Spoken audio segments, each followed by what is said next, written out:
ادع إلى سبيل ربك بالحكمة والموعظة الحسنة وجادلهم بالتي هي أحسن إن ربك هو أعلم بما ضل عن سبيله وهو أعلم بالمهتدين.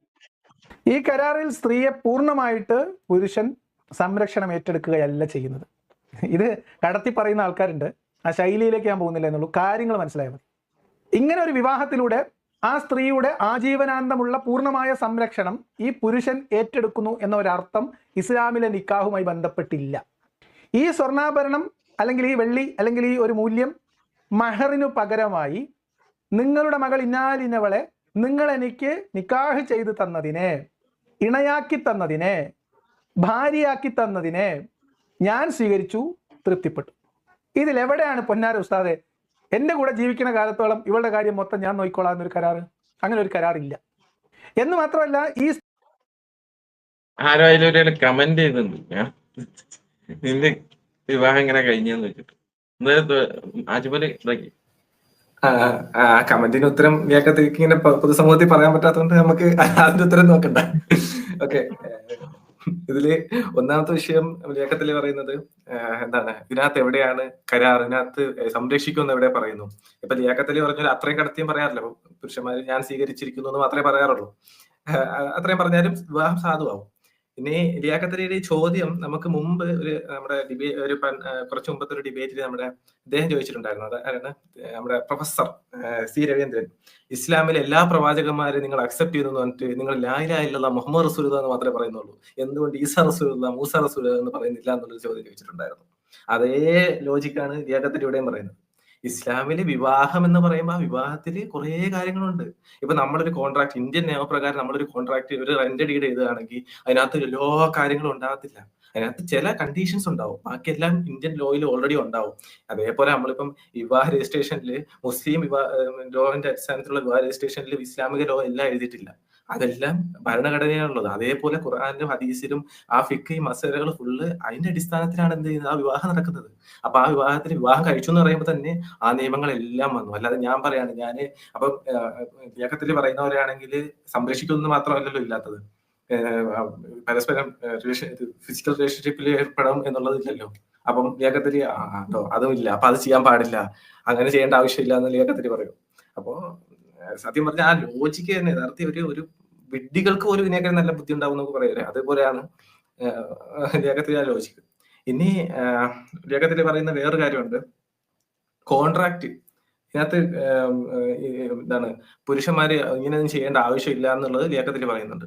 ഞാൻ ഒരു ഹദീസ് ജസ്റ്റ് ഒന്ന് കാണിക്കാം. അതായത് അബൂദാവൂദ് ഉദ്ധരിക്കുന്ന ഒരു ഹദീസാണ്. സ്ക്രീൻ കാണാൻ പറ്റുന്നുണ്ടോ?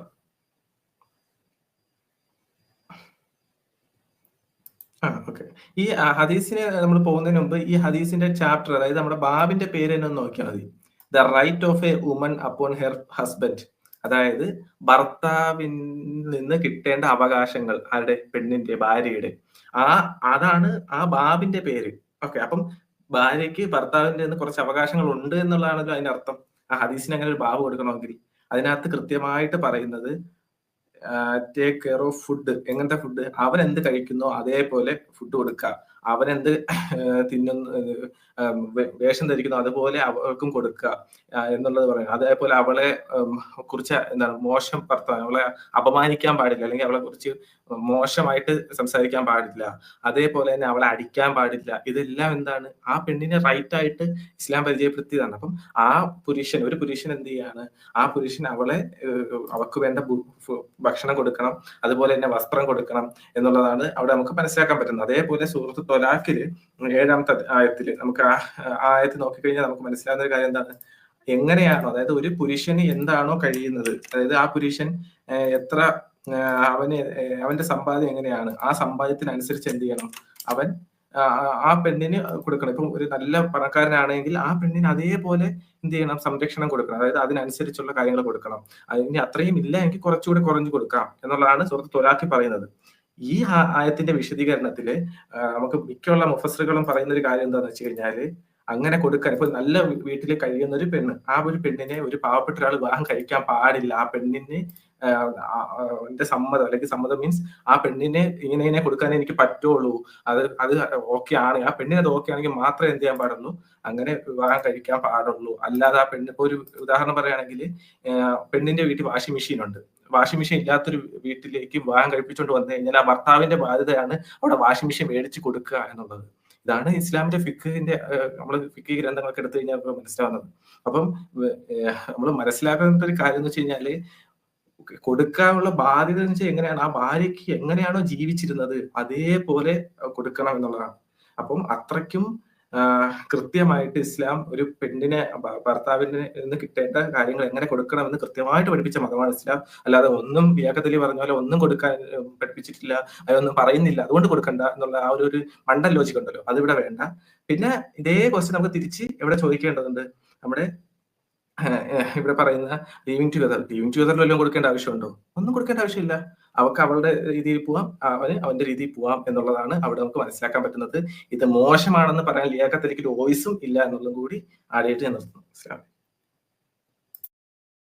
അല്ല, ഇതിന്റെ ഉള്ളില് അഗൈൻ ഈ ലിയാഖത്തലി പോലത്തെ ഈ എന്താ പറയാ നിരീശ്വരവാദികളും ഒക്കെ പറഞ്ഞെടുക്കുന്നത് എന്താന്ന് വെച്ചിട്ടുണ്ടെങ്കിൽ ഇന്ത്യൻ ഭരണഘടനയാണ് നമുക്ക് ഏറ്റവും നല്ലതായിട്ട് ഇപ്പൊ ഫോളോ ചെയ്യാൻ പറ്റിയ ഒരു സംഭവം എന്ന് പറയുന്നത്. അപ്പൊ ഈ ഇന്ത്യൻ ഭരണഘടന അനുസരിച്ചിട്ട് പ്രധാനമന്ത്രി ആയാലും മന്ത്രി ആയാലും എന്താ നമ്മുടെ ചീഫ് മിനിസ്റ്റർ ആയാലും സത്യപ്രതിജ്ഞ എടുക്കണം എങ്ങനെ, മുഴുവൻ കോൺസ്റ്റിറ്റ്യൂഷൻ വായിച്ച് അതിൻ്റെ ഉള്ളിലുള്ള 100-300 ആർട്ടിക്കിൾ മുഴുവൻ വായിച്ച് ഇന്ത്യയിലെ ഭരണഘടനയുടെ അടിയിലുള്ള എല്ലാ ആക്ടുകളും വായിച്ചിട്ടാണ് ഇതെല്ലാം ഞാൻ എന്താ പരിപാലിച്ചോളാം, അല്ലെന്നുണ്ടെങ്കിൽ അതിനനുസരിച്ചിട്ട് ഞാൻ ജീവിച്ചോളാം എന്ന് പറഞ്ഞുകൊണ്ടല്ല എല്ലാവരും ഇത് ചെയ്യുന്നത്. അവർ പറയാന്ന് വെച്ചിട്ടുണ്ടെങ്കിൽ ഇന്ത്യൻ ഭരണഘടന അനുസരിച്ചിട്ടുള്ള നിയമങ്ങൾ പാലിച്ചുകൊണ്ട് ഇന്ത്യയെ സംരക്ഷിച്ചുകൊണ്ട് ഞാൻ ഈ കടമ ഏറ്റെടുക്കുന്നതും പറഞ്ഞുകൊണ്ടുള്ള ഒരു സത്യപ്രതിജ്ഞ മാത്രമല്ല അവർ ചെയ്യുന്നുള്ളൂ. അല്ലാണ്ട് കോൺസ്റ്റിറ്റ്യൂഷൻ മുഴുവൻ വായിച്ച് അതിന്റെ അടിയിലുള്ള എല്ലാ നിയമങ്ങളും പുതിയതും പഴയതും ഒക്കെ ആയിട്ട് അത് റദ്ദാക്കി അല്ലെന്നുണ്ടെങ്കിൽ ഇത് പുതിയത് വന്നിട്ടുണ്ട് അതെല്ലാം ഞാൻ അംഗീകരിച്ചോളാന്ന് പറഞ്ഞിട്ടുള്ള സത്യപ്രതിജ്ഞ എടുക്കും. എത്ര ദിവസം എടുക്കുന്നത് സത്യപ്രതിജ്ഞ വന്നിട്ടുണ്ടെങ്കിൽ. അപ്പൊ അതുപോലെ തന്നെ അപ്പൊ ഇയാൾക്ക് ഇതിന്റെ ഇന്ന രീതിയിലാണ്. അപ്പൊ ഷഹാദത്ത് കലിമ ചെല്ലുമ്പോൾ ഞാനൊരു മുസ്ലിം ആണെന്ന് പറയുമ്പോൾ വെച്ചിട്ടുണ്ടെങ്കിൽ ഇസ്ലാമിൽ ഈമാൻ കാര്യങ്ങളും ബാക്കി കാര്യങ്ങളെല്ലാം അംഗീകരിച്ച ഒരാളാണ് മുസ്ലിം ആവുള്ളൂ. ഷഹാദത്ത് കലിമ ജസ്റ്റ് പറഞ്ഞിട്ട് കാര്യമില്ല, ഇതെല്ലാം അംഗീകരിച്ച് ഇതൊക്കെ മനസ്സിലാക്കി അതിനനുസരിച്ചിട്ട് ജീവിച്ചാലും ഒരാൾ മുസ്ലിം ആവുള്ളൂ. അതിന്റെ അടിയിൽ വരുന്ന ഒരു കർമ്മമായിട്ട് നിക്കാഹ് വരുമ്പോൾ എന്ന് വെച്ചിട്ടുണ്ടെങ്കിൽ അത് ഓൾറെഡി അംഗീകരിച്ചേക്കുന്നതാണ്. അപ്പൊ അതിന്റെ ഉള്ളിൽ പിന്നെ ഈ പറഞ്ഞോ ഇത് നേരത്തെ രവീന്ദ്രൻ ചോദിച്ചല്ല, ഈമാൻ കാര്യത്തിന്റെ ഉള്ളിൽ എല്ലാ പ്രവാചകന്മാരിലും വിശ്വസിക്കണമെന്നുള്ളത് കാരണം കൊണ്ട് അത് ഷഹാദത്ത് കലിമയിൽ പ്രത്യേകം എടുത്ത് പറയേണ്ട കാര്യമില്ല. അതുപോലെ തന്നെ ഇതിന്റെ ഉള്ളിലും.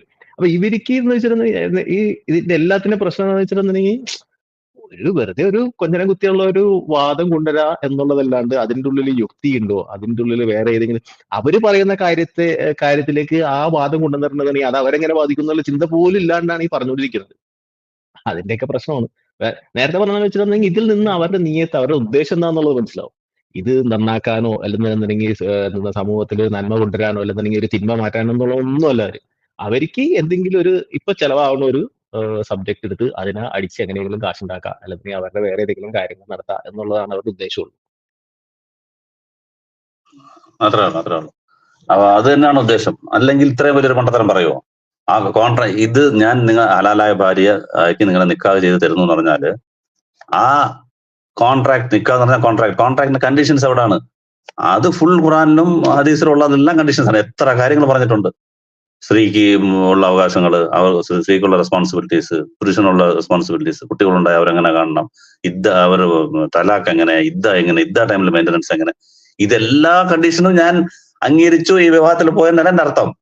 അത് ഇതിനകത്ത് പറഞ്ഞില്ല, സംരക്ഷിക്കുന്നു പറഞ്ഞില്ല. എത്ര ആയത്തിന് അതെല്ലാം നമ്മൾ ഇന്നലെ ഡീറ്റെയിൽ ആയിട്ട് പറഞ്ഞിട്ടുണ്ട്. 4:34 men are protectors and maintenance of women clear ആയിട്ടുണ്ട്. സ്ത്രീ ഇവരാണ് ചെയ്യേണ്ടത്, ആര് പുരുഷന്മാരാണ് അത് നോക്കേണ്ടത്, വീട് കംപ്ലീറ്റ് നോക്കേണ്ടത് അവരാണ്. പിന്നെ പ്രൊട്ടക്ഷൻ ചെയ്യണമെന്നില്ല എന്ന് എങ്ങനെയാ പറയുന്നത്? അതിനകത്ത് തന്നെ പറഞ്ഞിട്ടുണ്ട്, അതായത് നിങ്ങൾ അവരെ കാട്ടി സ്ത്രീകൾ അവരുടെ നിയന്ത്രണ അധികാരത്തിലുള്ളവരാണ്. അത് മാത്രം കണ്ടീഷൻസ് ഓക്കെയാണ്. അപ്പൊ അത് ആകെ പറയുന്ന ആയത്തെടുക്കും. സ്ത്രീകൾ നിയന്ത്രിക്കുന്ന, സ്ത്രീകൾ അടിക്കണമെന്ന് പറയുന്നത് അത് ഖുറാനിലുള്ളതാണ്. അത് ഏത് കണ്ടീഷനിലുള്ളതാ? അപ്പം നിക്കായിൽ വേറെ ഒന്നും പറയുന്നില്ലല്ലോ. ഞാൻ ഭാര്യയായിട്ട് മാത്രം ഹലാലായിട്ട് സ്വീകരിച്ചു. അപ്പം അടിക്കുന്നത് എങ്ങനെ? അത് ഖുറാനിലുണ്ട്. അതെങ്ങനെ ബാധകമാവുന്നു? അത് പറഞ്ഞില്ലല്ലോ കോൺട്രാക്റ്റിൽ. അപ്പൊ മൈനസ് ഒന്നും എല്ലാം ബാധകമാണ്, പ്ലസ് ഒന്നും ബാധകമല്ല. ആൾക്കാരെ പറ്റിക്കുന്നുണ്ട്. ഞാനൊരു സിറ്റിസൺ ആണെന്ന് പറഞ്ഞാൽ അർത്ഥം എന്തുവാ? ഇന്ത്യയിലെ എല്ലാ കോൺസ്റ്റിറ്റ്യൂഷനിൽ പറയുന്ന എല്ലാ കാര്യങ്ങളും ഞാൻ അംഗീകരിക്കുന്നു, ഇവിടുത്തെ നിയമങ്ങൾ ഞാൻ പാലിക്കുന്നു, സിവിൽ ക്രിമിനൽ നിയമം എല്ലാം എനിക്ക് ബാധകമാണെന്നല്ല എന്റെ അർത്ഥം. അതിൽ അപ്ഡേഷൻ ഉൾപ്പെടെ, ഫ്യൂച്ചറിൽ വരുന്ന അപ്ഡേഷൻ ഉൾപ്പെടെ, പാർലമെന്റ് വോട്ടിട്ട് ലോ ആക്കുന്ന എല്ലാം ഞാൻ അംഗീകരിച്ചോളാം. അല്ലേ? ഞാൻ അവിടെ ഒന്നും പറഞ്ഞില്ല, ഞാൻ സിറ്റിസൺ അല്ലേ പറഞ്ഞുള്ളൂ എന്ന് പറഞ്ഞാൽ അത്രയും എനിക്ക് മണ്ടത്തരല്ലേ അയാൾ ഇഷ്ടപ്പെടാത്ത പറയുന്നത്? നിയമങ്ങൾ പോലും ഞാൻ അംഗീകരിച്ചേ തീരൂ ഒരു സിറ്റിസൺ തീരൂ. ആണെന്നുണ്ടെങ്കിൽ. അതിന്റെ സിറ്റിസൺ അത് ഈ വാക്കിനകത്ത് അതെ പറഞ്ഞോ അല്ലല്ല പറഞ്ഞോ. അല്ലല്ല ഒരു സിറ്റിസൺ എന്ന് പറയുമ്പോൾ വെച്ചിട്ടുണ്ടെങ്കിൽ നേരത്തെ പറഞ്ഞ സത്യപ്രതിജ്ഞ ഡിക്ലെയർ ചെയ്യണമല്ലോ എന്ന് വെച്ചിട്ടുണ്ടെങ്കിൽ പ്രത്യേകിച്ച് ഒരു ഈ ഇന്ത്യ അല്ല ഏത് രാജ്യത്തിന്റെ ആയാലും ഒരു സിറ്റിസൺ ആവുമ്പോൾ അവിടെ ഒരു സത്യപ്രതിജ്ഞ എടുക്കുന്നുണ്ട്. ഞാനൊരു സിറ്റിസൺ ആവുമ്പോൾ ഇന്ത്യയുടെ ഭരണഘടന അല്ലെന്നുണ്ടെങ്കിൽ അമേരിക്കയുടെ ഭരണഘടന യുകെയുടെ ഭരണഘടന അനുസരിച്ച് ജീവിച്ചോളാം, അല്ലെന്നുണ്ടെങ്കിൽ അതെല്ലാം ഞാൻ അംഗീകരിക്കും. അല്ലാണ്ട് എനിക്ക് ഇന്ന കാര്യം ഇഷ്ടമല്ല കേട്ടോ. അത് കാരണം ഞാൻ അത് ഇപ്പൊ എന്താ ഇന്ത്യയിൽ ടാക്സ് ഭയങ്കര കൂടുതലാണ്. അത് കാരണം ഞാൻ GST അടക്കില്ല. അപ്പൊ ബാക്കി സംഗതികളൊക്കെ ഞാനായിട്ട് GSTയും ഇൻകം ടാക്സും നടക്കാൻ പറ്റില്ല എന്ന് പറഞ്ഞിട്ട് ആരെങ്കിലും സിറ്റിസൺഷിപ്പ് അംഗീകരിച്ചിട്ടുണ്ടെന്നുണ്ടെങ്കിൽ അവർക്ക് അത് അനുസരിച്ച് ജീവിക്കാൻ പറ്റില്ല. എനിക്ക് ഇഷ്ടമില്ലാത്തത് മാത്രം ഞാൻ എനിക്ക് ഇഷ്ടമുള്ളത് മാത്രം ഞാൻ അംഗീകരിക്കുള്ളൂ, ഇഷ്ടമില്ലാത്തത് അംഗീകരിക്കില്ല എന്ന് പറഞ്ഞിട്ട് ചെയ്യാൻ പറ്റില്ല. ഇനി കോൺട്രാക്ട് എന്ന് വെച്ചിട്ടുണ്ടെങ്കിൽ നേരത്തെ അജ്മൽ പറഞ്ഞല്ലോ വെച്ചിട്ടുണ്ടെങ്കിൽ ഒരു കോൺട്രാക്ടിന്റെ ഉള്ളിൽ രണ്ടുപേര് തമ്മിലുള്ള എന്തൊക്കെ കാര്യങ്ങളാണ് ബാധകം അത് മാത്രമാണ് ഇത് ചെയ്യുള്ളൂ. ഇനി എന്തെങ്കിലും കാരണവശാൽ അതിന്റെ ഉള്ളിൽ ഭരണഘടനാ വിരുദ്ധമായിട്ടുള്ള എന്തെങ്കിലും ഉണ്ടെന്നുണ്ടെങ്കിൽ കോടതിയിൽ പോയിട്ട് പറയാൻ പറ്റും, കോടതിയിൽ പോയിട്ട് വാദിക്കാൻ പറ്റും ഇത് ഭരണഘടനാ വിരുദ്ധമാണ് ഈ കോൺട്രാക്ടിന്റെ ഉള്ളിൽ. ഇപ്പൊ എംപ്ലോയ്മെന്റ് കോൺട്രാക്ട് ഉണ്ട്, അതിന്റെ ഉള്ളിൽ അവർ പറയുകയാണ് ശമ്പളം ഇല്ലാണ്ട് ജോലി ചെയ്യണം, അല്ലെന്നുണ്ടെന്നുണ്ടെങ്കിൽ ഇന്ത്യന്റെ രീതിയിൽ ഞങ്ങൾക്ക് ഇത് ചെയ്യണമെന്ന് പറഞ്ഞിട്ടുണ്ടെന്നുണ്ടെങ്കിൽ അത് ഭരണഘടനാ വിരുദ്ധമാണ്. അപ്പൊ അതിനനുസരിച്ചിട്ട് കോടതിയും ബാക്കിയൊക്കെ നിയമങ്ങളും അവിടെ ഇതുണ്ട്. അപ്പൊ അതിന്റെ ഉള്ളിൽ എല്ലാം നീതിക്കണമെന്ന് നിർബന്ധമൊന്നുമില്ല. അതുപോലെ അത് ഒരു എക്സാമ്പിൾ ആയിട്ട് പറഞ്ഞു മാത്രമേ ഉള്ളൂ. അല്ല അല്ല ഓക്കെ, ക്ലിയർ കട്ടുണ്ട്. സ്ത്രീകൾക്ക് ബാധ്യതകൾ ഉള്ളതുപോലെ അവകാശങ്ങളുണ്ട്. ഖുർആന്റെ 2:228 ബാധ്യതകളും അവകാശങ്ങളുണ്ട്. അതെല്ലാം ഡീറ്റെയിൽഡ് ആയിട്ട് പറയുന്നുണ്ട്. പറയുന്ന ഒന്നുമില്ല, അവകാശമില്ല, ബാധ്യതയില്ല, വെറുതെ ഞാൻ കൊടുക്കുന്നു എന്നുള്ളതാണ്. ഇതൊക്കെ നമ്മൾ ഡീറ്റെയിൽ ആയിട്ട് ഇന്നലെ പറഞ്ഞു കഴിഞ്ഞു. അത് നമ്മൾ കൂടുതലായിട്ട് പറയുന്നില്ല. അടുത്ത നുണ എന്ന് മാത്രമേ പറയുന്നു. ഓക്കെ, ജസ്റ്റ് ഒന്ന് അടയാളം. ഇന്ത്യൻ മാരേജ് ആക്ട് വരുന്ന തന്നെ ഇന്ത്യയിൽ വരുന്നത് 1954 അതുവരെ ഒരു ഡിസിപ്ലിൻ ഇല്ലാതെ പോയിരുന്നതായിരുന്നു എന്നാണ്. ഈ ആക്ട് ഒക്കെ വരുന്നതിന്റെ കാരണം എന്താ? ഒരു ഡിസിപ്ലിൻ കൊണ്ടുവരാൻ വേണ്ടിയിട്ടാണ്. പക്ഷെ ഇസ്ലാമിനെ സംബന്ധിച്ചിടത്തോളം ഇത് കൃത്യമായിട്ട് പ്രവാചകന്റെ കാലത്ത് തന്നെ ഇതൊരു ആക്ട്, എല്ലാത്തിനും ഒരു നിയമങ്ങൾ കൊണ്ടുവന്നു. ഒരു രാജ്യം ഭരണത്തിനുള്ള നിയമം, അതേപോലെ ഒരു ആള് വിവാഹം കഴിക്കുകയാണെങ്കിൽ എന്തൊക്കെ കരാറിൽ ഏർപ്പെടും, അങ്ങനെ തുടങ്ങി ഏതൊക്കെ ഒരു കടം കൊടുത്താൽ കടം കൊടുക്കുന്ന സമയത്ത് എന്തൊക്കെ ചെയ്യണം, അതിന്റെ ഒരു കരാറ്. അങ്ങനെ കരാറുമായിട്ട് ബന്ധപ്പെട്ടിട്ട് നമുക്ക് എല്ലാ വിധത്തിലും ഈ വിഷയങ്ങളിൽ ഏത് വിഷയത്തിലാവട്ടെ എല്ലാത്തിനും അതിൻ്റെതായ രീതിയിൽ കൊടുത്തു എന്നുള്ളത് കാണാൻ കഴിയും.